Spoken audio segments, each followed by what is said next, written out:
Bagaimana kabar saudara hari ini? Luar biasa, amazing saudaraku. Kita masuk pada bagian yang keempat ya. Dari seri firman Tuhan, Experiencing God the Father. Saudara ngerasa nggak dari waktu ke waktu, kita itu dibawa mengupas satu demi satu ya saudara. Kemarin kita belajar nama-nama Allah kan, ini sebenarnya adalah pelajaran-pelajaran dasar semuanya saudaraku. Tetapi sayangnya banyak orang Kristen nggak tahu. Itu sebabnya selama 1 bulan ini saudara terus dibawa masuk dalam. Setiap yang dibagikan ya saudaraku, saudara serap saudaraku. Saudara serap, punya kehausan lebih untuk saudara serap lebih lagi saudara. Di bagian yang ketiga ini saya akan berbicara tentang love your Bible. Cintai Alkitabmu. Izinkan saya memulai bagian yang keempat ini dengan satu pertanyaan saudaraku. Do you have a Bible? Boro-boro saya suruh saudara mencintai Alkitab saudara. Lah kalau punya aja enggak terus gimana? Jadi saya memulai dengan satu pertanyaan ini. Do you have your Bible? Terserah saudara mau beli. You can either buy it or you can download it. Terserah saudaraku mau beli, saudara mau download, go ahead. But you gotta have your Bible with you. Saudara harus punya Alkitab bersama dengan saudara. Dan izinkan saya katakan ini, cintai Alkitabmu. Kalau ada orang yang datang kepada saya dan bertanya, Pastor, apa yang harus saya lakukan setelah saya jadi orang Kristen? Saya akan jawab, beli Alkitab. Yang mengerti katakan amin.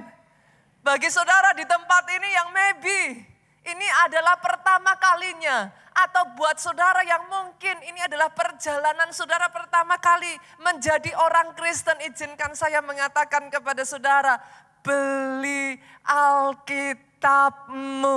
Cintai Alkitabmu.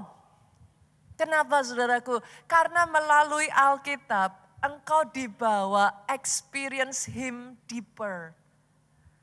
Pastor, saya tuh ya bisa loh ngalami Tuhan pada saat saya menyembah. Of course saudaraku, tentu saja. Pastor, saat saya berdoa, di situ saya itu bisa merasakan jamahan Tuhan. Of course. Tapi kalau saudara bicaranya, saya garis bawahi kata deeper. Saudara ngalami Tuhannya lebih dalam, enggak bisa enggak ada cara lain. Kau harus baca Alkitabmu.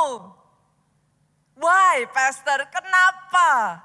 Karena disitulah Bapakmu menuangkan pikirannya. Karena disitulah dia mencurahkan perasaannya, saudaraku.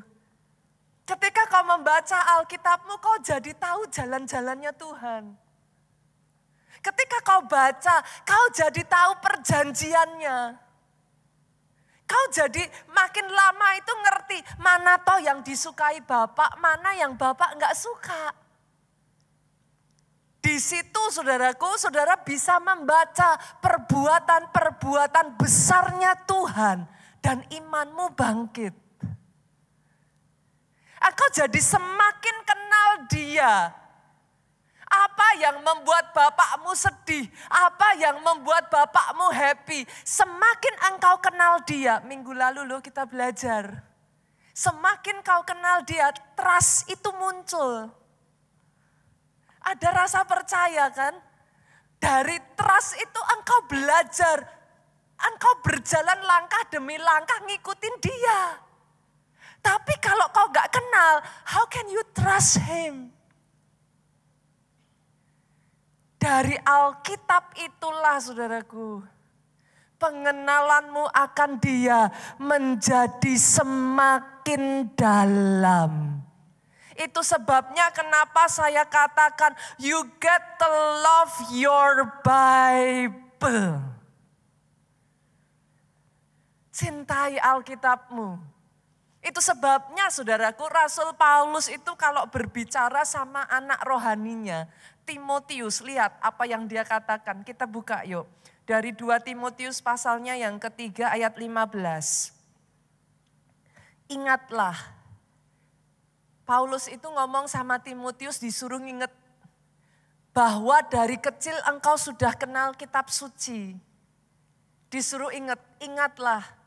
Dari kecil engkau sudah kenal kitab suci. Berapa banyak di sini yang sudah punya anak, boleh lambaikan tangannya? Turunkan tangan saudara. Bapak ibu yang sudah punya anak, bolehkah saya titip? Perkenalkan kitab suci kepada anak saudara sejak dari mereka masih kecil. Make it fun for them. Buat itu sesuatu yang menyenangkan. Saudara boleh download zaman sekarang ini banyak kitab suci. Bible for Kids is very fun. Saya anjurkan saudara boleh pakai Superbook. Buat anak-anak saudara it is very very fun. Atau saudara bisa cari banyak sekali resource-resource yang free saudaraku. Yang ada di YouTube, saudara bisa pakai itu. Atau kalau anak saudara suka membaca, belikan Alkitab khusus untuk anak bergambar. Beda ya Alkitabnya sama yang saudara punya. Kalau untuk yang anak saudara langsung kasih yang seperti kita punya, dia gak akan tertarik. Belikan yang bergambar. Kenapa saudaraku? Tahukah saudara? Lihat ini. Alkitab memberikan kepada saudara hikmat. Firman ini memberi hikmat. Artinya apa? Literally. Firman itu mencerdaskan anakmu. Saya loh saudara ngalami. Saya itu lahir dari keluarga yang mami saya. Itu very strict.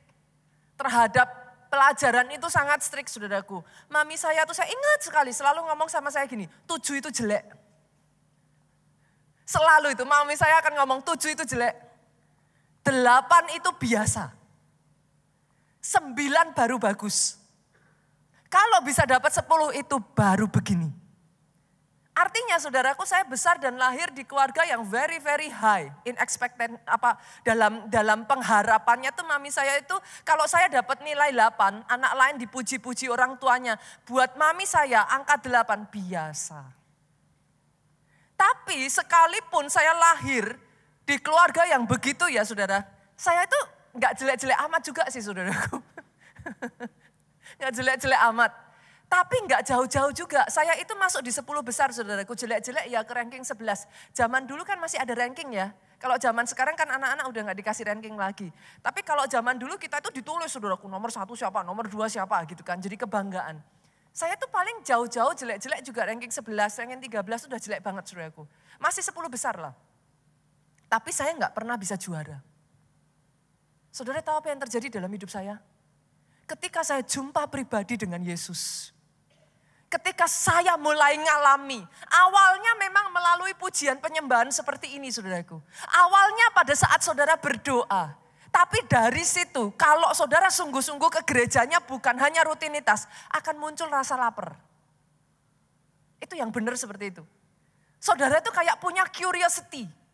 Pengen dengar lebih, pengen tahu lebih, pengen belajar lebih. That's what happened to me. Saya mulai belajar Alkitab saudaraku. Awalnya kalau baca Alkitab ngantuk.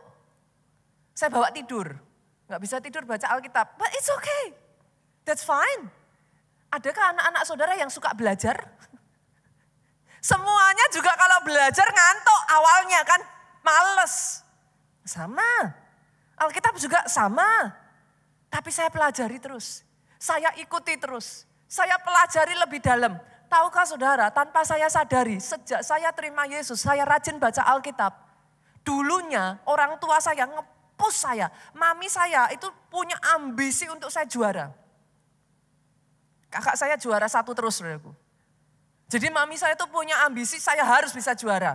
Segala cara sudah dicoba, Bu. Apa? Dari kasih hadiah. Kalau kamu dapat nilai 9 atau 10, boleh minta apa, mainan apa. Sampai cara ngancem, saudaraku. Orang tua di sini ngalami enggak sama anak-anaknya kan?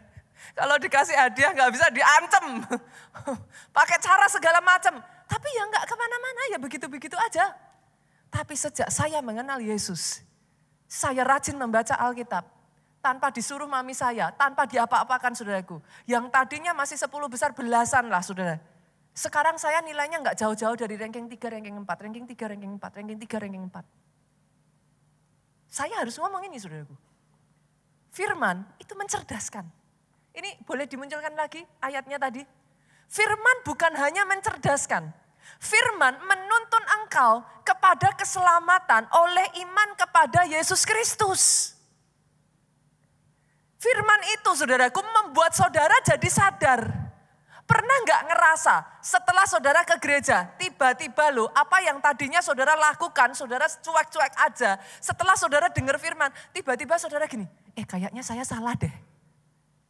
Terus ada rasa bersalah di hati. Saudara pikir dari mana itu munculnya? Firman itu menuntun engkau pada keselamatan. Engkau jadi tahu mana yang benar, mana yang salah. Dari situ engkau nggak lakuin apa yang salah. Engkau berjalan ngikuti jalan yang benar. Itu firman saudaraku. Dan ayat 16 yuk kita baca. Firman, lihat ini saudaraku. Tadi sedang berbicara tentang apa? Ingatlah, Rasul Paulus bicara kepada Timotius apa tadi? Ingatlah, sejak kecil engkau sudah mengenal kitab suci. Berarti temanya sedang berbicara soal apa? Kitab suci ya. Alkitab ya saudara, tentang kitab suci ayat 16 itu ngomong gini. Kitab suci itu adalah segala tulisan yang diilhamkan Allah. Dia punya manfaat untuk mengajar. Nah saudara ngerasa gak sih kadangkala setelah saudara ibadah, saudara dengar firman, kayak saudara tuh kayak gini. Oh aku harus begini. Oh ini yang harus saya lakukan. Kenapa? Karena tanpa saudara sadari, firman itu mengajar kepada saudara. Dia menyatakan kesalahan. Tadi saya sudah mengatakan kepada saudara, tiba-tiba kayak berasa, kayaknya kok saya salah ya, besok lagi nggak boleh nih. Bukan hanya itu, firman memperbaiki kelakuan. Kalau saudara benar ibadahnya, kalau saudara sungguh-sungguh mengenal Tuhannya, masuk lebih dalam, nanti tiba-tiba saudara akan ngalami. Berubah loh. Yang tadinya emosian sekarang lebih bisa narik diri. Yang tadinya gampang menyalahkan diri sendiri sekarang sadar bahwa Tuhan itu mengasihi kita apa adanya. Tuhan menerima kita apa adanya. Kenapa? The Bible. Itu pekerjaan firman Pak. Itu sebabnya saudara nggak bisa dapatkan itu hanya melalui pujian penyembahan ataupun doa. Kalau saudara mau kenal deeper, harus Alkitab. Dan firman mendidik orang dalam kebenaran. Nah, dari ayat ini yang saya mau garis bawahi bukan semuanya ini saudaraku. Tapi saya mau garis bawahi segala tulisan yang diilhamkan Allah. Alkitab adalah tulisan yang diilhamkan Allah. Kata diilhamkan artinya petunjuknya itu diberikan oleh Allah. Timbul dari hati dan pikiran Allah diberikan kepada si penulis. Saya ulang ya. Arti kata diilhamkan saudaraku, petunjuk, pikiran, hatinya Allah itu diberikan kepada sang penulis yang kemudian dituangkan dalam bentuk kata dan tulisan. What's your point, Pastor? This is my point. Sumber dari Alkitab itu bukan pikiran manusia. Yang mengerti katakan amin. Sumber dari Alkitab bukan pikiran, analisa, dan hati si penulis. Itu sebabnya ayat tadi kita baca. Semua tulisan itu diilhamkan oleh Allah. Artinya Alkitab itu adalah pikiran dan hatinya Allah yang ditransferkan, diimpartasikan kepada si penulis. Dari situ saudaraku, si penulis menuangkannya dalam bentuk perkataan dan tulisan.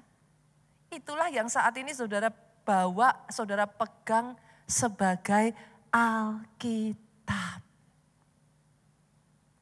Bahkan saudaraku, dalam satu terjemahan KJV, King James Version saudara, dikatakan dalam bahasa Inggrisnya seperti ini saudaraku. All scripture is given by inspiration of God. Semua tulisan itu given by inspiration. Artinya apa? Bukan hanya pikiran dan hatinya Allah. Itu inspirasi. Diberikan kepada si penulis. Tidak heran ketika saudara terima inspirasi. Tiba-tiba pernah nggak baca Alkitab terus kayak tercerahkan gitu? Kenapa? Karena itu inspired by him. Kalau itu inspired by him, saudaraku, pikirannya Allah, hatinya Allah yang diinspirasikan kepada manusia, levelnya beda Pak, sorry. Level kualitasnya tuh sama pikiran hati manusia beda, nggak bisa. Itu sebabnya nggak heran kadang ketika saudara baca Alkitab, tiba-tiba Bu, saudara tuh ngalami kayak gini. Tadinya nggak ngerti, terus kayak ting gitu. Pernah ngalami itu ya? Terus kayak saudara ngerasa kayak, yes gitu. Pernah ya? Itu sebabnya kenapa saya katakan kalau kau terima rema, itu seperti meloncat dari hatimu. Dari situlah saudaraku, tiba-tiba rohmu hidup. Kerasa ya? Kerasa. Saudara tahu nggak kenapa rohmu jadi hidup? Karena satu terjemahan lagi yang namanya The Message, itu mengatakan, all scripture, saudaraku, is God breathed. Firman itu nafas hidupnya Allah. Jadi pada saat saudara baca Alkitab, saudara itu bukan baca pikiran manusia. Saudara bukan baca hatinya manusia. Bahkan bukan hanya inspirasi ataupun pikiran dan isi hatinya Allah. Tapi pada saat kau baca Alkitab di situ, nafas hidupnya Tuhan itu dihembuskan. Jangan heran kalau nafas hidup itu dihembuskan, ngerasa enggak ketika dengar firman seperti ini, rohmu bangkit. Make sense ya sekarang ya Bapak Ibu. Kenapa kalau saudara dengar firman, saudara pulang, saudara jadi kayak ada kekuatan. Masih ingat enggak pada saat penciptaan, manusia itu sudah dibentuk loh saudara, dari debu dan tanah. Sudah jadi loh Bu. Tapi Alkitab mencatat, dia belum hidup. Kenapa? Coba perhatikan ini. Dia baru jadi makhluk hidup setelah Tuhan menghembuskan nafas hidupnya. Dalam bahasa Ibraninya ya saudaraku. Tuhan menghembus seperti itu. Itu bahasa Ibraninya, ruah. Ruah itu kata yang dipakai untuk roh. Jadi jangan heran, kenapa kalau kau baca Alkitab, manusia rohmu bangkit. Karena itu bukan hanya sekedar pikiran manusia. Di dalam Alkitab itu God breathed. Nafasnya Allah dihembuskan. Rohmu yang tadinya mati, rohmu yang tadinya down. Engkau yang tadinya sudah benar-benar terpuruk. Tiba-tiba ketika firman diberitakan, kehidupan itu mengalir. Nafasnya mengalir. Rohmu yang mati sekarang bangkit, hidup kembali. Aminnya boleh yang paling keras. Bukan hanya dia bangkit ya saudaraku. Lihat ini. Saudara masih ingat kisahnya di dalam Yehezkiel 37. Tulang-tulang kering. Buat saudara yang hari-hari ini hidupmu seperti tulang kering ya. I suggest you dengarkan firman. Benar saudara. Kenapa? Saudara masih ingat proses pada saat tulang kering itu berserakan? Tuhan suruh apa sama Yehezkiel? Saudara bisa baca deh nanti, pulang dari tempat ini baca Yehezkiel 37, atau sekarang saudara boleh buka.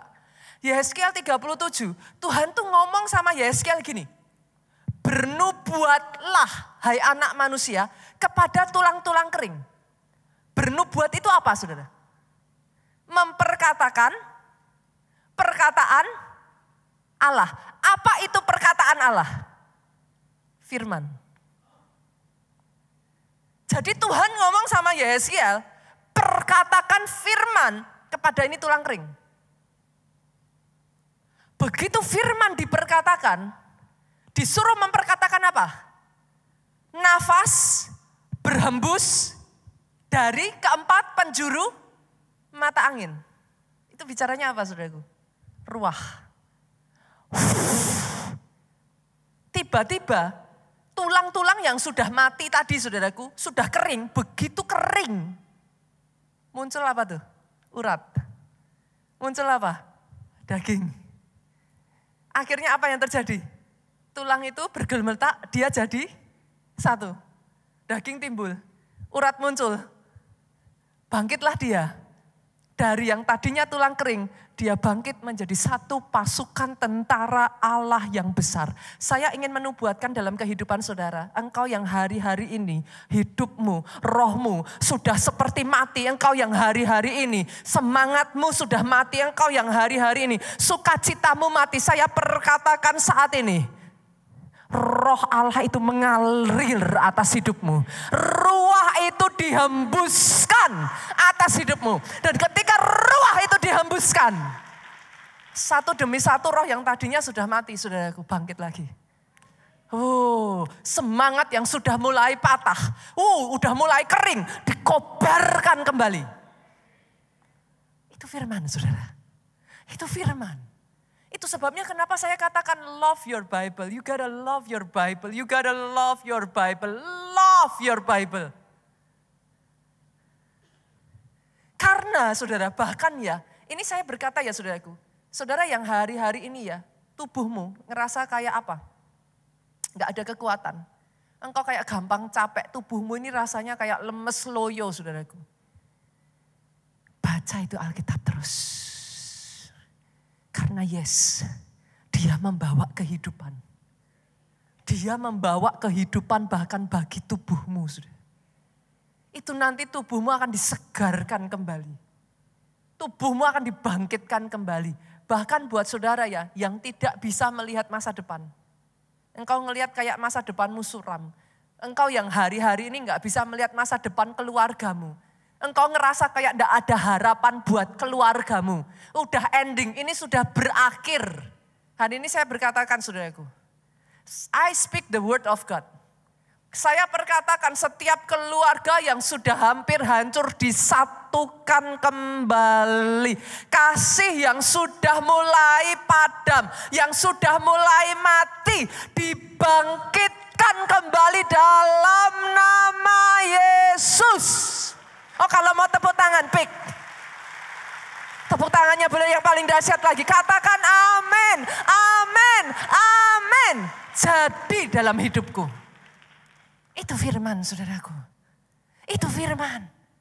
You gotta love your Bible. Karena disitulah saudaraku rohmu jadi hidup. Kalau rohmu hidup kau jadi punya kekuatan melawan. Kau jadi punya kekuatan mengalahkan daging.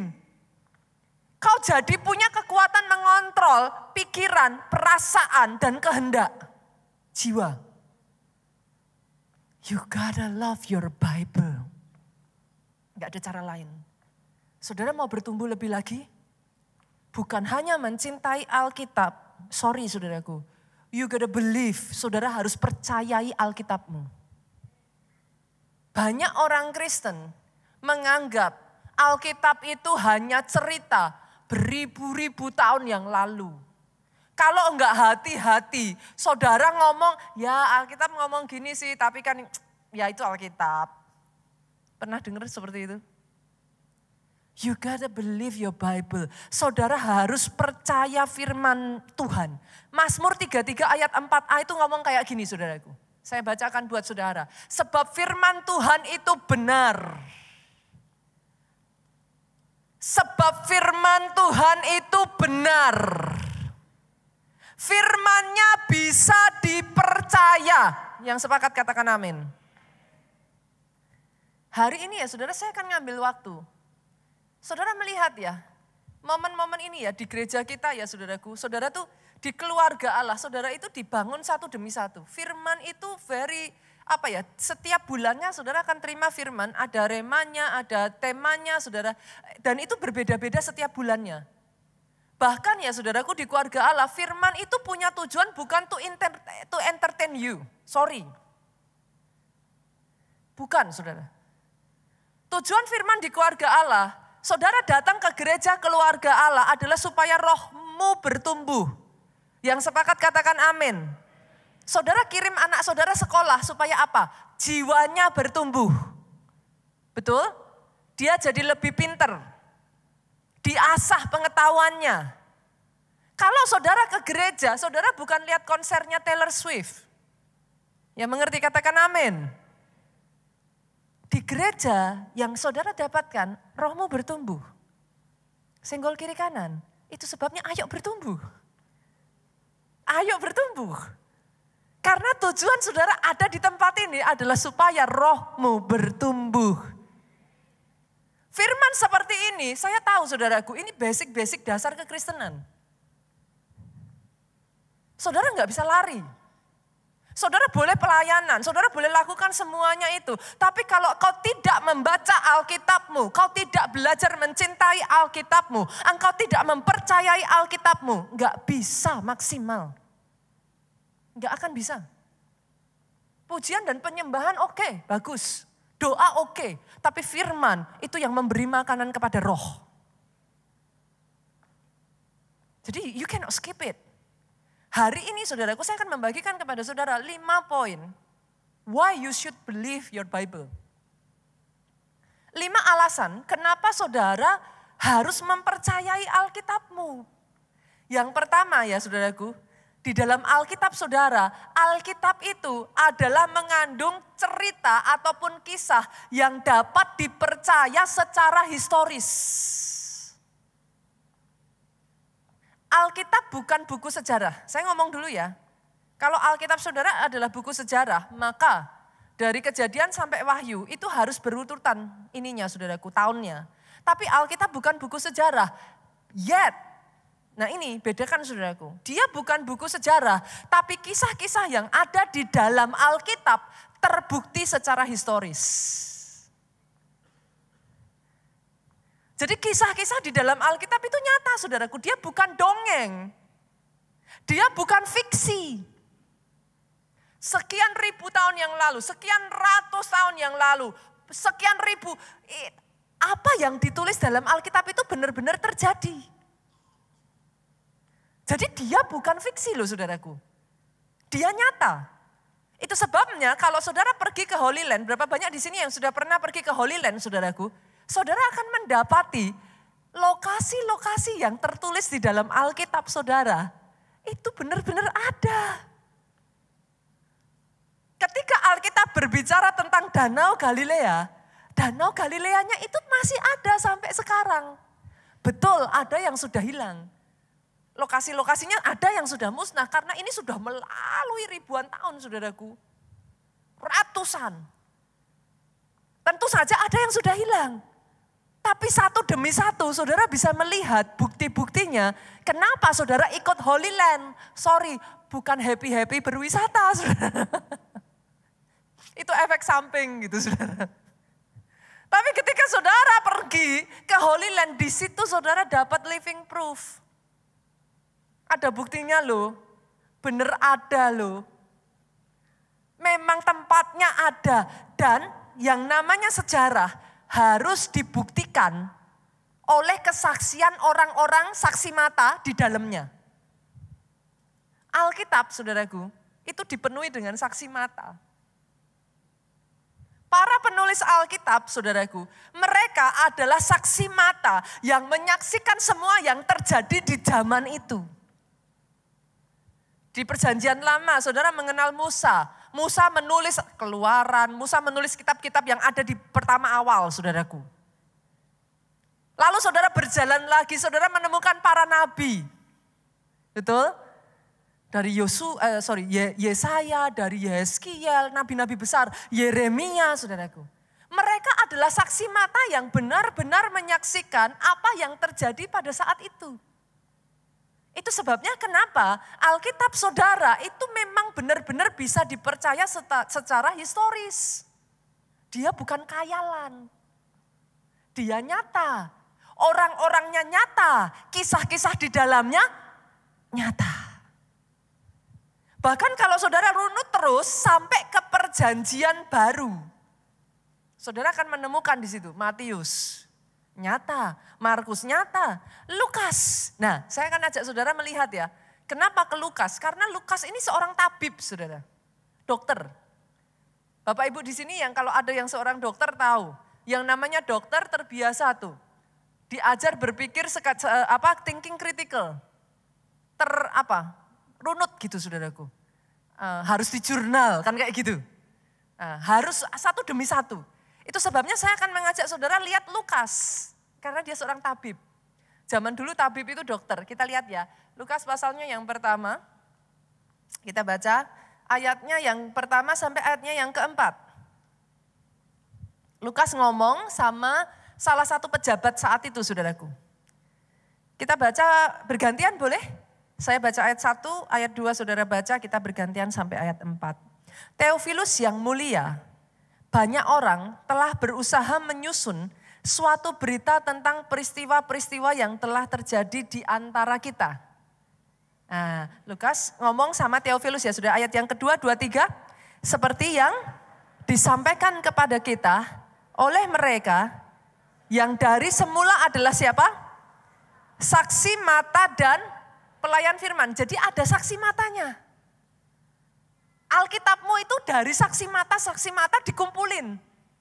Cerita demi cerita dikumpulkan saudaraku. Ayat ketiga, karena itu setelah aku menyelidiki bukan hanya saksi mata, tapi dicek. Enggak ngawur, bukan kesaksian palsu. Setelah aku menyelidiki segala peristiwa itu dengan seksama dari asal mulanya, aku mengambil keputusan untuk membukukannya dengan teratur bagimu. Lihat saudaraku. Dengan cara itulah saudaraku satu demi satu saudara. Ayat 4 yuk sama-sama 2, 3. Supaya engkau dapat mengetahui bahwa segala sesuatu yang diajarkan kepadamu sungguh benar. Oh saya enggak mendengar amin yang paling keras dari tempat ini. Saya enggak mendengar tepuk tangan yang paling meriah dari tempat ini. Sungguh benar. Firman itu sungguh benar. Dia bisa dipercaya. Dia punya cerita historical. Itu sebabnya disebut his story. His story. Ceritanya. His story. Bolehkah saya hari ini bawa kabar baik buat saudara? His story can be your story. Semua kisah-kisah yang ada di dalam Alkitab. Saya berdoa ya saudaraku, kau bukan hanya membacanya, tapi kau mengalaminya secara pribadi. Kenapa saya katakan ruah, firman itu mengandung kehidupan saudaraku. Itulah yang dialami, media boleh munculkan. Seorang hamba Tuhan besar yang bernama Yonggi Cho. Long time ago saudaraku, saat ini Pastor Yonggi Cho sudah berpulang saudara. Media boleh dikeluarkan, dimunculkan dari tambahan materi. Long time ago saudaraku, pada saat Pastor Yonggi Cho ini bahkan belum bertobat saudara. Dia masih belum bertobat. Pastor Yonggi Cho ini sudah hampir mati saudaraku, sudah hampir meninggal. Kenapa? Karena di zaman itu saudaraku masih perang Korea ya saudaraku. Ini Pastor Yonggi Cho saudaraku.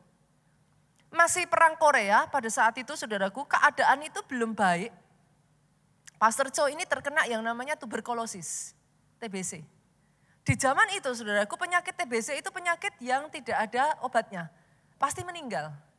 Nah, satu ketika di rumah sakit, di kamar rumah sakit di mana dia sudah menanti kematiannya saudara. Ada seorang wanita yang mendatangi Pastor Cho dengan membawa Alkitabnya dan memberitakan tentang Injil Yesus Kristus. Pastor Cho marah, dia usir wanita ini, tapi tidak peduli seberapa kali pun wanita ini diusir, tiap hari wanita itu datang. Sampai saking marahnya Pastor Cho, saudaraku, dia usir, dia marah-marah. Dia ngomong sama wanita ini, biarkan aku mati dengan tenang. Karena sudah begitu kencang diusirnya, saudaraku, wanita ini cuma ngomong kayak gini, oke, aku gak akan datang lagi. Tapi aku tinggalkan sebuah buku sakti. Kalau kau mau hidup, baca buku ini. Wanita itu meletakkan buku Alkitab itu di meja dari rumah sakit tempat Pastor Cho dirawat, saudaraku. Yang membuat Pastor Cho sangat marah, dia ambil buku itu, dia lempar, dia banting, saudara. Wanita ini keluar dan wanita ini tidak datang lagi. Tetapi saudaraku, dari waktu ke waktu, berapa banyak yang pernah ngalami di rumah sakit itu cengok, saudara. Enggak ngapa-ngapain, saudaraku. Di rumah sakit itu ya saudara ya mau apa gitu. Akhirnya lama-kelamaan Pastor Cho kepo gitu, saudara. Dia penasaran dengan buku yang diberikan. Dia ingat kata-kata dari wanita yang mendoakan dia setiap hari itu dan berkata, kalau kau mau hidup, baca buku ini. Tahukah saudara, dari hari lepas hari Pastor Cho baca buku itu.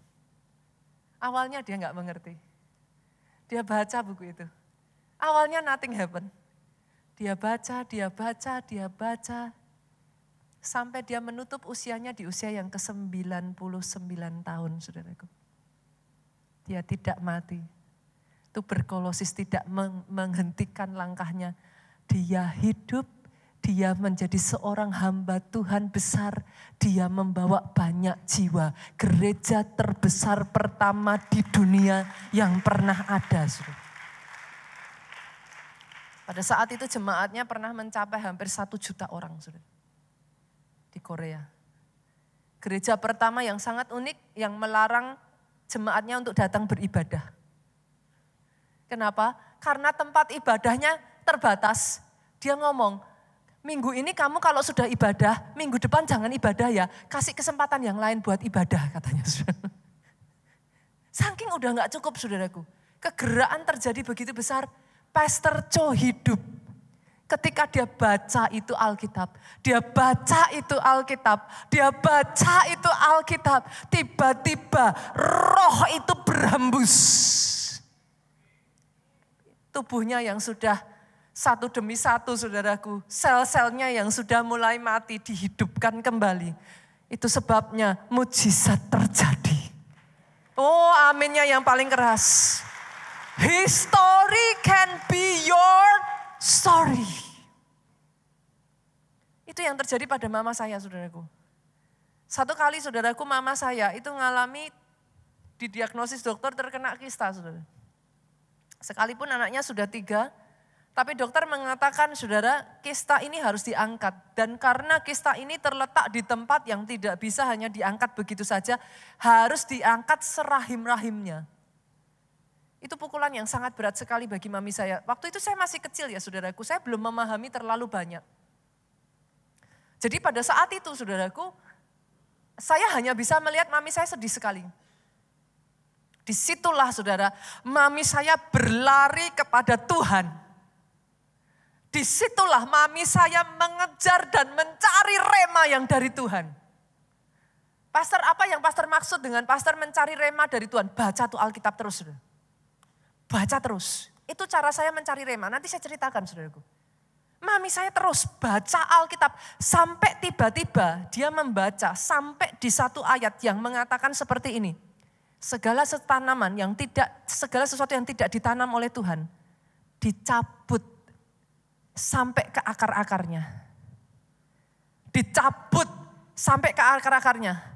Matius pasal 15 ayat 13. Setiap tanaman yang tidak ditanam oleh Bapakku yang di surga akan dicabut sampai akar-akarnya. Tiba-tiba pada saat mami saya membaca itu, saudaraku, pengertian itu muncul. Tadi saya katakan inspirasi. pikiran Allah itu masuk. Tiba-tiba dia memberikan hikmat. Kista, kanker, tumor itu seperti akar. Dia ada di dalam tubuhmu. Tiba-tiba seperti mami saya tercelikkan. Imannya bangkit. Dan dia katakan engkau akar-akar kista, engkau akar-akar apapun yang ada di dalam tubuh. Dicabut. Itu seperti kayak iman bangkit begitu saja saudaraku. Waktu berjalan, nah ini. Saudara harus mengerti, itu bukan berarti langsung saat itu juga hilang ya saudara. Sebagian orang alami itu. Tapi every single day, mami saya memperkatakan itu. Every single day, mami saya memperkatakan itu. Kemarin di Solo, saya tuh membaca satu kayak semacam ini saudaraku. Kata afra kedafra. Saudara yang mengikuti kemarin kalau saudara, ini ya saudara bisa cari di YouTube-nya saudaraku. Karena saya khotbah di Solo. Afra kedafra. Itu berasal dari stem word, akar kata bahasa Ibrani. Afra itu artinya I will create. Kedafra artinya adalah as I speak. Kalau anak kecil mainan ya sim salabim, abrakadabra. Nah ternyata kata afrakadabra itu berasal dari root akar kata saudaraku. I will create as I speak. Itulah kebenaran firman. Kalau saudara nyebut itu saudara, sebenarnya kata profetik. That's it. Pada saat mami saya memperkatakan itu, setiap tanaman yang tidak ditanam Bapakku yang di surga akan dicabut sampai ke akar-akarnya. Itu diperkatakan terus saudaraku. Itu diperkatakan tanpa mami saya sadari. I will create as I speak. Aku bukan hanya ngomong kosong, aku bukan ngayem-ngayem. Kalau orang Jawa bilang ya saudaraku. Yang kuperkatakan adalah kebenaran firman. Therefore, kebenaran firman itu punya kuasa penciptaan. Masih ingat bagaimana Tuhan mencipta? Dengan berkata, I will create as I speak. Mami saya berkata, mami saya terus memperkatakan. Sampai satu titik, maaf saudaraku, ketika mami saya buang air kecil. Tiba-tiba pluk. Jatuh semacam kayak daging merah saudara. Mami saya nggak tahu apa itu. Daging merah jatuh begitu saja tidak terasa apapun. Mami saya bingung ada apa yang terjadi. Tapi pada saat itu terjadi tiba-tiba, nah inilah saudaraku. Firman kembali berbicara. Engkau sembuh. Engkau sembuh. Engkau sembuh. Itu seperti iman mami saya bangkit dan saat itu mami saya berkata, yes, aku sembuh. Mami saya pergi ke dokter saudaraku, diperiksa. Kistanya sudah hilang sama sekali, sampai detik hari ini tidak pernah keluar lagi. Sembuh total. Boleh sekali lagi tepuk tangannya yang paling meriah buat Yesus Tuhan kita. Tepuk tangannya boleh yang paling dahsyat buat Yesus Tuhan kita. His story can be your story. Itulah yang terjadi pada saya saudaraku. Pada saat saya punya anak saya yang pertama, Jessica, sama saudara. Karena saya berdoa sama Tuhan jangan punya anak dulu, kami masih perintisan di pelayanan saudara. Jadi saya berpikir kalau saya cepat-cepat punya anak, kasihan anaknya. Karena dari pagi sampai malam, saya tuh bisa keluar rumah jam 7, pulang-pulang jam 12, jam 1 pagi saudaraku. Jadi saya berpikir lah kalau seperti itu terus anak saya mau digimanakan, kayak gitu. Jadi saya nego sama Tuhan jangan dikasih anak dulu gitu. Seperti yang saya pernah ceritakan ya saudaraku, saya menikah muda saudara. Jadi saya bilang Tuhan jangan kasih anak dulu, saya mau bekerja dulu, saya mau melayani Tuhan dulu gitu. Sampai satu ketika Tuhan ngomong, kamu saya kasih anak. Wah itu saya negonya, saya kasih syarat. Pokoknya Tuhan ngomong, kamu mau saya kasih anak gitu.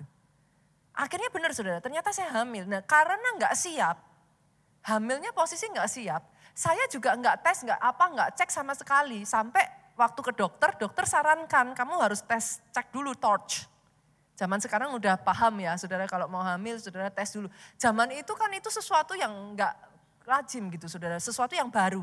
Ketika saya tes torch, itu anak saya Pak Jo pernah saksikan juga, anak saya itu dinyatakan hasil tes saya itu kalau saya nggak salah ya saudara, rubella dan CMV-nya itu positif.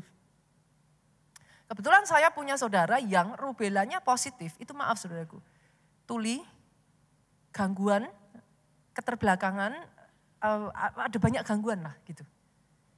Jadi secara manusia, anak pertama dikasih berita seperti itu down-nya minta ampun saudara.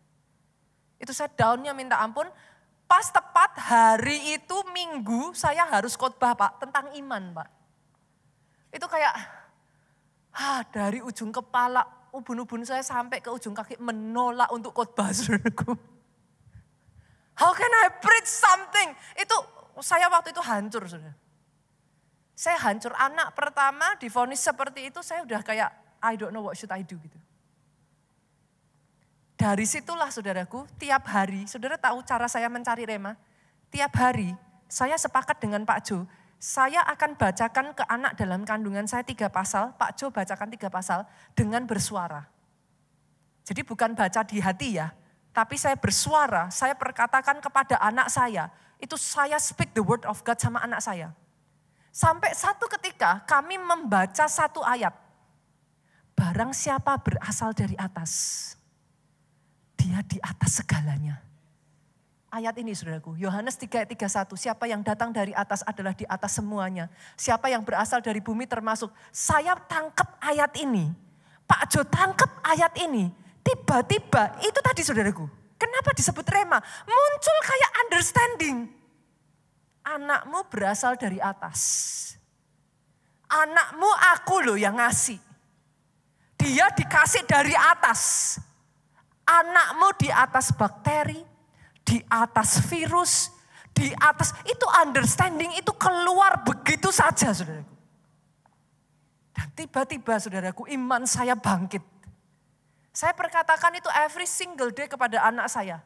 Sementara saya bacakan firman, saya bacakan ayat demi ayat kepada anak saya katakan, anakku, engkau berasal dari atas. Anakku, engkau di atas virus, engkau di atas bakteri, engkau di atas semua vonis dokter. Anakku, engkau bukan berasal dari bawah. Itu saya perkatakan terus, saudaraku. Dan pada saat anak saya lahir, saudara, hal pertama yang dilakukan suami saya, itu dia deketin anak saya setelah dibersihkan, saudara. Dia tepuk di telinga anak saya keras-keras. Pak! Anak saya kaget nangis. Saudara. Suami saya, puji Tuhan. Artinya enggak, tuli. Satu demi satu Tuhan buktikan, saudara. Satu demi satu Tuhan buktikan. Saya berdoa ya saudara, hari ini history will be your story. Firman itu hidup. Dia berkuasa. Dia bisa dipercaya. Karena bahkan secara historis dia real. Yang kedua saudaraku. Yang kedua. Kenapa saudara harus percaya Alkitab saudara? Alkitab tepat secara sains. Sorry saudara, saya harus mengatakan. Alkitab tidak bertentangan dengan ilmu pengetahuan. Banyak orang berkata, pastor ilmu pengetahuan itu bertentangan dengan Alkitab. No, I don't believe that. Enggak. Alkitab tidak bertentangan dengan ilmu pengetahuan. Ilmu pengetahuan hanya akan membuktikan bahwa Alkitabmu ya dan amin. Mungkin ada sebagian yang belum dimengerti. Karena menunggu waktu untuk dibukakan. Saudara, tadi saya sampaikan, itu adalah pikiran Allah. Itu isi hatinya Allah, dia begitu deep. Manusia terbatas memahaminya. Tapi sementara ilmu pengetahuan itu berkembang. Semakin berkembang saudaraku. Dia membuktikan firman itu ya dan amin. Saudara tahu banyak sekali penemuan-penemuan yang didasari dari kebenaran firman loh. Saya bacakan ya saudaraku supaya saya nggak salah. Ada seorang letnan saudaraku. Dia bernama Matthew Fontaine Maury. Dia adalah seorang letnan sekaligus ilmuwan. Dia punya kontribusi yang sangat besar sekali saudaraku di dunia kelautan saudara. Dia menemukan jalan laut. Saudara tahu bagaimana cara dia menemukan jalan laut? Dia seorang yang takut akan Tuhan. Dia percaya kepada Alkitab. Dia membaca satu ayat yang sangat simpel sekali. Yang ngomong kayak gini, Mazmur 8 ayat 9 saudara. Burung-burung di udara dan ikan-ikan di laut. Apa yang melintasi arus lautan. Dia baca ayat itu. Dia baca ayat itu saudaraku. Apa yang melintasi arus lautan. Dari situ dia meneliti saudara. Dari situ dia cari saudaraku. Dia percaya yang dia baca. Dia bersikeras mencari informasi tentang angin dan arus samudra. Sampai akhirnya saudaraku. Dari ayat ini dia menemukan rute pelayaran terbaik saudara. Orang ini menulis buku tentang navigasi yang sampai detik hari ini dipakai di semua kapal angkatan laut AS. Hanya dari satu ayat singkat tadi itu. Dia baca itu, dia teliti ayat itu, dia terapkan di dalam apa yang dia lakukan saudaraku. Dia bersikukuh bahwa ayat itu benar dan dia cari sampai akhirnya dia menemukan saudara. Amazing ya. Amazing saudaraku. Saya lanjutkan lagi. Ada seorang yang bernama Dr. William Harvey. Dia ahli bedah Inggris di tahun 1682 saudaraku. Ini udah lama sekali saudara. Tahun 1682 dia membuktikan adanya sirkulasi darah yang membawa oksigen dan makanan ke seluruh tubuh. Zaman sekarang saudara baca ini saudara, semua orang tahu itu pastor. Zaman itu ini adalah terobosan ilmu pengetahuan saudara. Dan tahukah saudara, dia menemukan teori ini saudaraku, terobosan medis yang terbesar di zamannya ketika dia membaca Imamat 17 ayat 11. Kita lihat yuk, Imamat 17 ayat 11, boleh dimunculkan? Karena nyawa makhluk ada di dalam darahnya. Dia baca itu saudara. Oh saya berdoa ya saudaraku. Orang-orang jemaat keluarga Allah di tempat ini kau mencintai Alkitabmu sampai sedemikian. Ayat ini menginspirasi dia. Nyawa makhluk ada di dalam darahnya. Dan aku telah memberikan darah itu kepadamu. Itu masuk dalam hidupnya. Diselidiki sama dia saudaraku. Apa nih yang Tuhan maksud? Dengan ayat ini, nyawa makhluk ada di dalam darah. Dia melakukan penelitian itu dan menemukan bahwa sirkulasi darah membawa oksigen dan makanan ke seluruh tubuh. Itu sebabnya disebut oleh Alkitab, nyawa makhluk ada di dalam darahnya. Satu demi satu penelitian saudaraku. Lanjut ya, menarik ya saudaraku ya. Lanjut. Tahun 1519, seorang pelaut bernama Ferdinand Magellan, saudaraku. Belayar untuk membuktikan. Karena pada saat itu kalau saudara yang pernah mendengar ya, orang zaman itu percaya bahwa bumi itu kotak. Bumi itu datar. Sorry saudara. Jadi orang zaman itu gak seperti kita, mempercayai bumi itu bulat. Mereka masih percayanya bumi itu datar. Tapi Ferdinand Magellan membaca Yesaya pasal 40 ayat 22 yang sudah ditulis saudaraku. Ini berabad-abad sebelumnya. Yesaya mengatakan dia yang bertata di atas bulatan bumi. Ferdinand Magellan membaca ayat ini dan dia berjuang untuk membuktikan ayat ini. Dia mengelilingi dunia dan membuktikan bahwa bumi berbentuk bulat. Saudara, sains tidak bertentangan dengan Alkitab. Science can only prove that your Bible is true. Your Bible is ye and amin. Alkitabmu itu ya dan amin. Pastor, banyak hal-hal yang belum bisa dibuktikan. Yes, I understand. Nanti saudara lihat ya, menanti penggenapannya. Karena manusia terbatas pemahamannya. Ilmu pengetahuan terus berubah saudaraku, berevolusi, terus maju saudara, berkembang. Bersamaan dengan berkembangnya ilmu pengetahuan, saya menantikan ada anak-anak Tuhan yang takut akan Tuhan yang Tuhan pakai untuk membuktikan kebenaran firman Tuhan secara sains. Oh, aminnya yang paling keras. Tepuk tangannya boleh yang paling meriah buat Yesus Tuhan kita. Yang ketiga, saudaraku, nubuatan di dalam Alkitab saudara itu akurat. Saudara harus tahu bahwa kelahiran Yesus itu sudah dinubuatkan sejak dari 7 sampai 8 abad. Sebelum bahkan Yesus itu lahir, saudara. Kita lihat ya, saudara, ayatnya ada di Yesaya 7 ayat yang ke-14, saudaraku. Yesaya menubuatkan bahwa Sang Juru Selamat akan lahir dari seorang perempuan muda atau seorang perawan. Boleh dimunculkan ayatnya Yesaya 7 ayat 14, saudaraku. Sebab itu Tuhan sendiri yang akan memberikan kepadamu suatu pertanda. Sesungguhnya seorang perempuan muda mengandung dan akan melahirkan seorang anak laki. Ia akan menamakan dia Immanuel. Ini sudah dinubuatkan 7-8 abad sebelum bahkan Yesus itu dilahirkan, saudaraku. Kita lihat lagi ya. Mika di sekitar 700 SM menubuatkan bahwa Sang Juru Selamat akan lahir di Bethlehem. Mika 5 ayat yang kedua. Nanti bisa dimunculkan ya, saya lanjut lagi ya saudara karena waktu kita terbatas. Hosea 11 ayat 1 menubuatkan bahwa Yesus kecil akan dilarikan ke Mesir. Jadi satu demi satu itu sudah dinubuatkan saudaraku dan terjadi. Nubuatan yang ada di dalam Alkitab saudara itu akurat.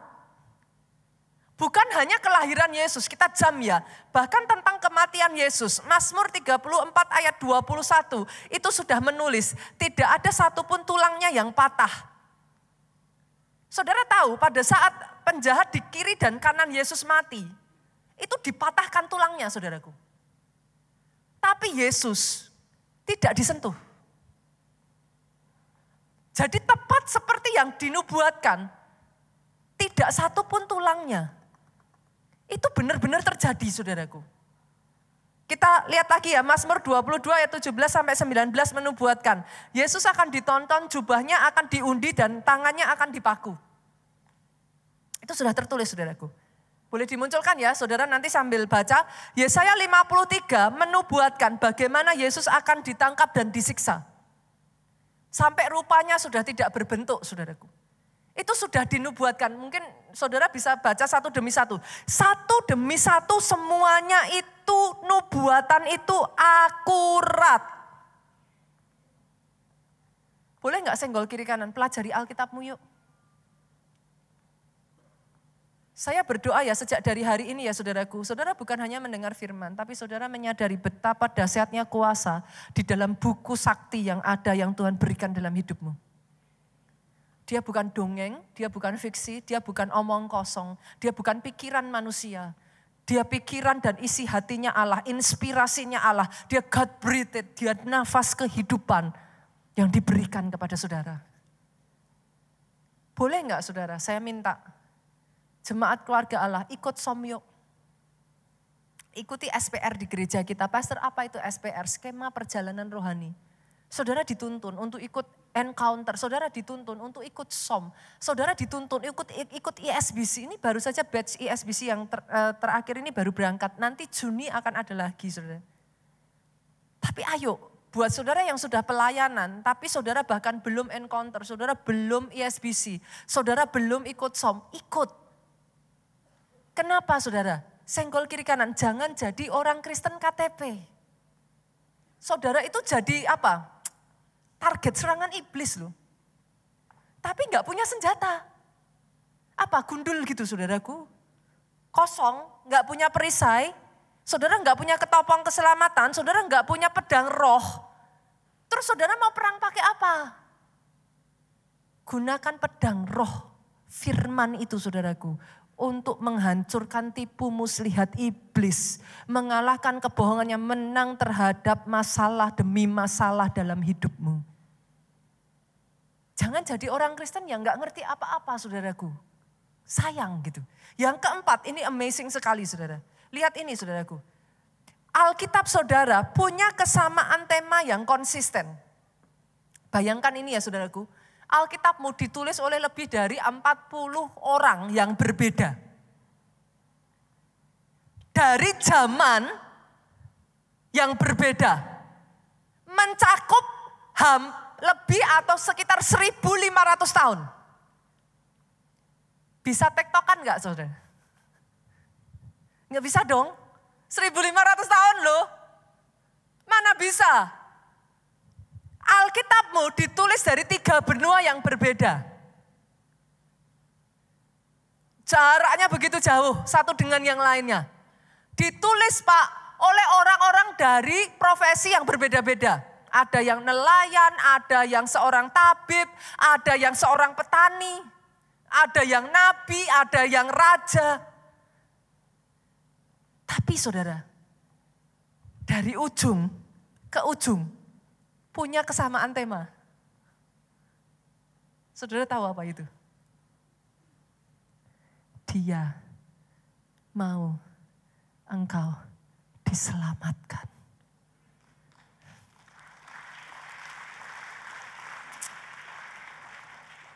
Saya waktu mempelajari ini, air mata saya mengalir saudara. Kalau Alkitab saudara ini bisa dijadikan drama Korea ya saudaraku, itu akan menyentuh hati sekali. Kebayang gak saudaraku, dari abad demi abad ya. Dia berusaha menyelamatkan engkau loh saudara. Melalui 1.500 tahun dia tetap berusaha untuk menarik engkau dan dia gak mau kehilangan engkau. Dia kirimkan nabinya, dia kirimkan utusannya, dia kirimkan siapapun yang dia bisa lakukan sampai terakhir. Dia kirimkan anaknya yang tunggal. Itu kalau dibikin drakor saudara. Melalui 1.500 tahun. He just want you to get saved. Saudara punya Tuhan yang sangat sweet. He love you that much. Bagaimana mungkin orang dengan keanekaragaman, perbedaan lintas abad saudaraku bisa menulis satu kesamaan tema. Salvation comes from Jesus Christ.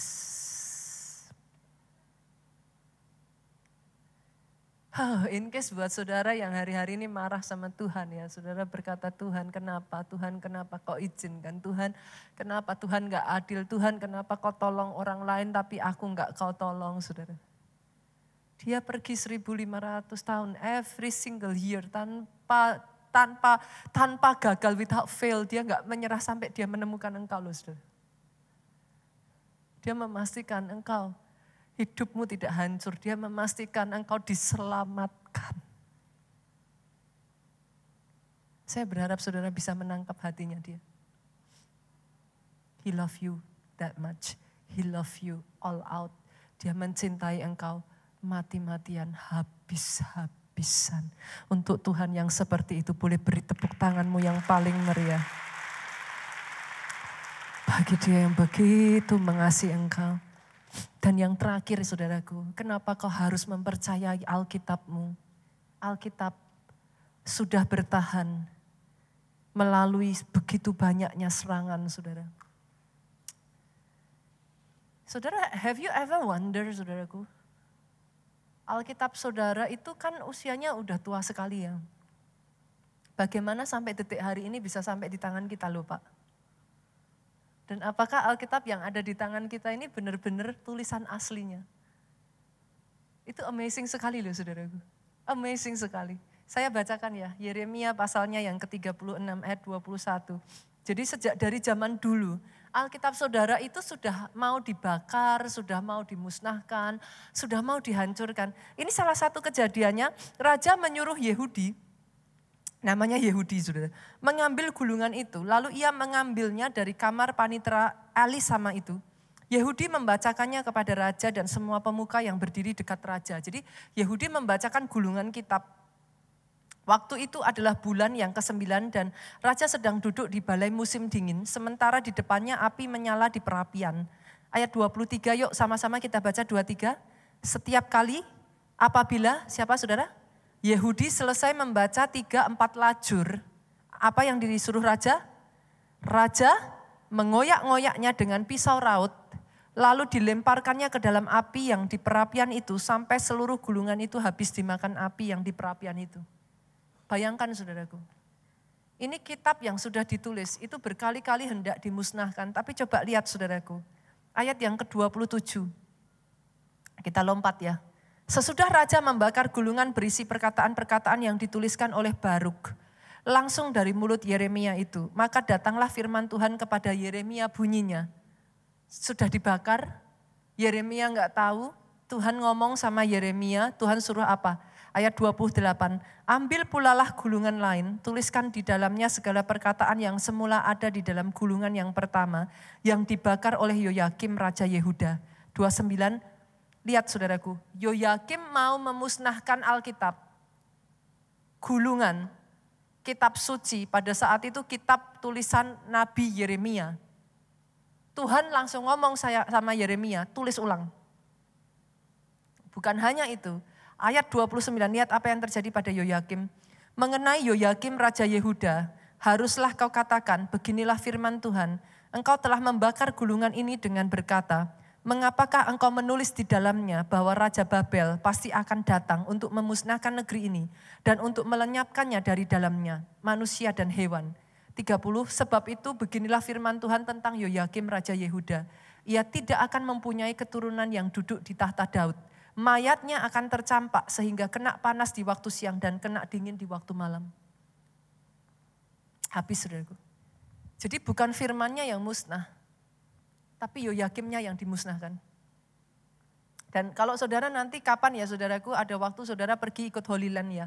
Saudara akan pergi ke satu tempat di mana di situ ditemukan gulungan-gulungan kitab, tulisan dari Nabi Yesaya. Nabi-nabi yang lain saudaraku. Itu masih dan ditemukannya dengan cara yang ajaib. Di-preserve dengan baik. Dan tepat persis seperti kitab yang saudara baca hari ini.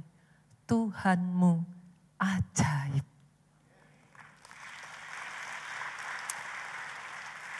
Tahun 168 saudaraku. Ini enggak berhenti sampai di situ. Tahun 168 sebelum Masehi, seorang raja bernama Antiochus berusaha menghapus tradisi keagamaan Yahudi, berusaha melenyapkan hukum Taurat, dia berusaha memusnahkan semua salinan kitab, tapi gagal. Tahun 300 Masehi, Kaisar Roma bernama Diocletianus menetapkan dekret yang sangat keras terhadap orang Kristen. Ini masa penganiayaan berat, saudara. Penghancuran dan pembakaran salinan-salinan tulisan kudus dan penghancuran tempat berkumpulnya orang Kristen, saudaraku. Tapi itu pun gagal. Berjalan lagi saudaraku, seorang penulis Perancis bernama Voltaire yang terkenal benci terhadap Alkitab memprediksikan bahwa 100 tahun ke depan kekristenan akan lenyap, hanya menjadi memori yang menguap. Lihat ini saudaraku, justru sebaliknya yang terjadi, nama Voltaire lah yang lenyap di telan bumi dan lihat ini saudaraku, luar biasanya The British of Foreign Bible Society satu kali membeli perpustakaan Voltaire. Tidak lama kemudian dari lantai sampai langit perpustakaan itu dipenuhi ribuan Alkitab yang dibenci oleh Voltaire, namun tidak bisa dibinasakan. Itu tuh satu demi satu cerita ya saudaraku, kitab suci yang kau punya di tangan saudara itu bukan sembarang buku. Saya berdoa sejak dari hari ini orang Kristen menyadari betapa dahsyatnya kuasa yang terkandung di dalam firman Tuhan. Saya mengundang pemain musik boleh maju ke depan. Saya akan bacakan ayat yang terakhir saudaraku. Matius 5 ayatnya yang ke-18. Karena itu aku berkata kepadamu, sesungguhnya selama belum lenyap langit dan bumi ini, satu iota atau satu titik pun tidak akan ditiadakan dari hukum Taurat. Sebelum semuanya terjadi. Masih ada nubuatan-nubuatan yang belum terjadi saudara. Tapi akan terjadi. Artinya kalau di dalam Alkitab mengatakan ada surga dan ada neraka, ya surga dan neraka sungguh ada. Artinya kalau di dalam Alkitab mengatakan Yesus akan datang kedua kalinya, He will come. Dia akan datang kedua kalinya. Belum tergenapi, belum terjadi, tapi menanti penggenapannya. Hari ini Bapak Ibu, izinkan saya mengatakan kepada saudara,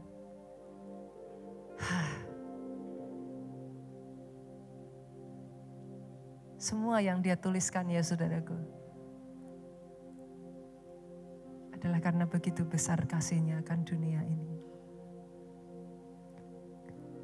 Sehingga dia menyerahkan anaknya yang tunggal. Supaya barang siapa percaya, tidak binasa, melainkan beroleh hidup yang kekal. Bangkit berdiri jemaat Tuhan. Sama-sama yuk. Katakan, ku kagumi caramu mencintaiku, kau ada di setiap proses hidupku. Di titik terendahku kau hadir untuk mengangkatku. Ku tahu kau tak menyerah atas hidupku. Jemaat yuk katakan, ku kagumi caramu mencintaiku, kau ada di setiap proses hidupku. Dia tidak meninggalkan engkau, dia tidak membiarkan engkau. Kau hadir untuk mengangkatku.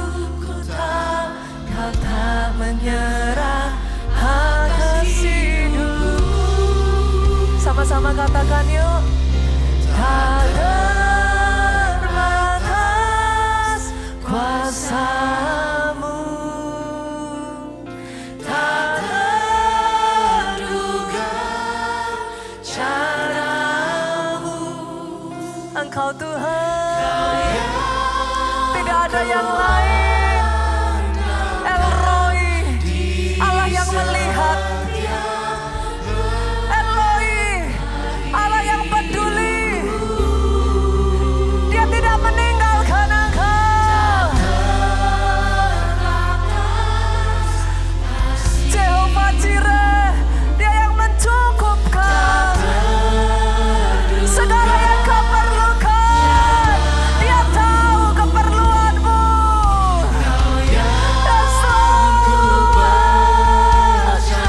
Jehovah Nisi yang kami andalkan.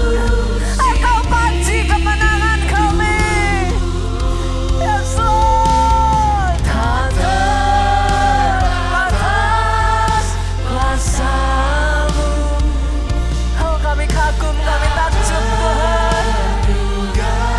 Semakin kami mengenal, semakin kami jatuh cinta kepada Engkau. Semakin kami mengenal.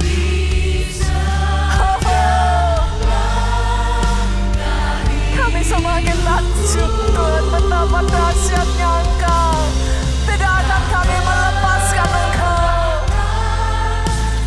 Kasih-Mu tak terduga. Ajar kami mengerti jalan-jalan-Mu Tuhan. Kau yang ku percaya di segala musim hidup. Besok minggu depan saudaraku, kita akan merayakan Paskah. Hari Jumat saudara. Buat saudara yang ada di PIK, kita akan adakan satu ibadah di jam 10. Jangan lewatkan ya. Engkau yang punya saudara yang ada di sekitar Soho, di Soho akan ada 4 kali ibadah. Jam berapa saja di Soho? Jam berapa? 9, and then 11.30. Terus kemudian jam berapa? jam 2, dan yang terakhir 16.30. Jangan lewatkan saudaraku, di Soho nanti ada di jam 9, 11.30. Pokoknya ada selisih setengah jam aja, 2 jam selisih setengah jam. Jam 2, and then yang terakhir jam 4.30. Saudaraku, boleh enggak? Dia yang sudah mengejar engkau begitu rupa selama ribuan tahun. Jadi kepanjangan tangan Tuhan yuk. Menarik orang-orang yang dia cari. Yang belum menerima Yesus sebagai Tuhan dan Juru Selamatnya. Cari orang-orang yang sudah lama undur. Cari orang-orang yang sudah lama terhilang. Cari orang-orang yang butuh kasih-Nya. Butuh keselamatan yang dari Tuhan. Penuhi tempat ini saudaraku. Dari ujung paling depan sampai ujung paling belakang sampai yang di atas. Berapa banyak yang mau ikut bersama-sama. Extend the love of God. Boleh lambaikan tangan saudara. Kau lihat tangan-tangan yang terlambai Tuhan. Kau lihat tangan-tangan yang terlambai. Diberkati saudaraku. Turunkan tangan saudara. Saudara seperti biasa ya, nanti ketika saudara pulang. 2 baris, 2 baris, 3 baris ya. Pastor, what should I do? Boleh nggak sih saudara kembangkan habit baru yuk? Kalau saudara masih harus tunggu, sambil duduk, jangan buka handphone WhatsApp, baca Alkitabmu. Boleh? Sambil tunggu kan, nanti kan dua kan. Saudara yang nggak sabar, pakai waktu untuk nyembah. Baca Alkitab. Jadiin habit yuk saudaraku, firman itu memenuhi engkau sedemikian rupa ya, nanti sampai di satu titik, rohmu gak lagi kering, rohmu kuat. Jadi ketika menghadapi masalah dan tantangan, engkau gak down, engkau gak jatuh, kau bisa bangkit lagi dan berkemenangan. Angkat kedua tanganmu, diberkatilah saudara oleh Tuhan, amin. Diberkati keluargamu oleh Tuhan. Amin. Tangan yang terangkat tinggi ini, apapun yang dikerjakannya, dibuat Tuhan berhasil. Sehat badanmu, baik jiwamu, kuat rohmu, panjang umurmu. Kau pulang dari tempat ini dengan membawa sukacita, damai sejahtera Allah Bapa, cinta kasih Yesus Kristus, persekutuan dengan Roh Kudus sekarang sampai selama-lamanya. Engkau yang diberkati, dengan suaramu yang paling keras katakan saudaraku, amin.